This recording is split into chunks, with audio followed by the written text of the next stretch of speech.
and that we all have an equal chance, regardless of our income, to participate in American politics. There's that great sign, I'm sure you've seen this one, that says, "I'll believe corporations are people when Texas executes one." Good luck with that. So I think that's obvious. Definitely reinstating Glass-Steagall, which keeps investment banks and commercial banks separate so that people's mortgage payments aren't flowing out into speculative activity in the same way is really important. But I think we've got substantive decisions to make about the kind of society we want to live in. So for me, it's about rebuilding the social safety net, which has been eroded since the Reagan administration. Funding Head Start. Kids who participate in Head Start are dramatically less likely to end up in prison. They're dramatically more likely to finish high school. They're dramatically less likely to be a drain on our economy. So funding Head Start is one. I am the mother of a kid who came out of the foster care system. And the foster care system, which is the last safety guard for many of the children in our society. And as an incentive for his adoption, the state of Colorado offered to pay for his health insurance until he was 18 to give him Medicaid.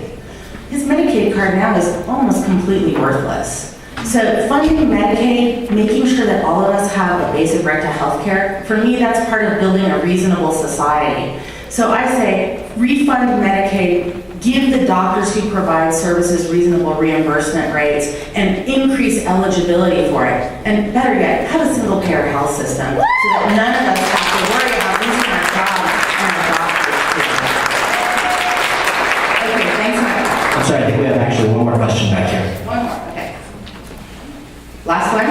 Yeah, it seems like one of the major themes of Occupy is the idea of inclusiveness. That's a major theme there. We are the 99% and so on.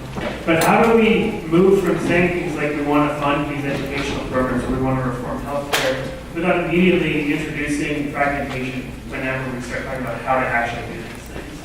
Well, I think one of the issues is that many of the people who are part of the 99% in terms of income, but who are not politically active in Occupy, they don't understand actually why the policies that they're voting for and supporting disadvantage them.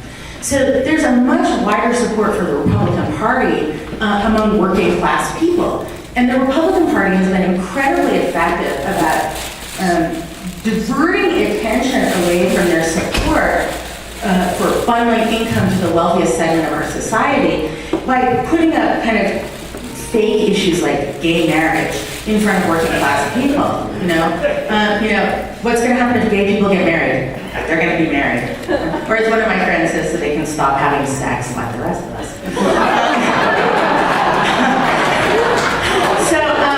So those issues are red herrings which have been used to get working class people who are de facto part of the 99% to ignore their own fundamental interests. And I think the idea of talking carefully through issues, of renouncing sound bites and bringing people in to a more extensive discussion of what's going on is a way, hopefully, of bringing them in to agreeing to concrete proposals in a deeper and richer way.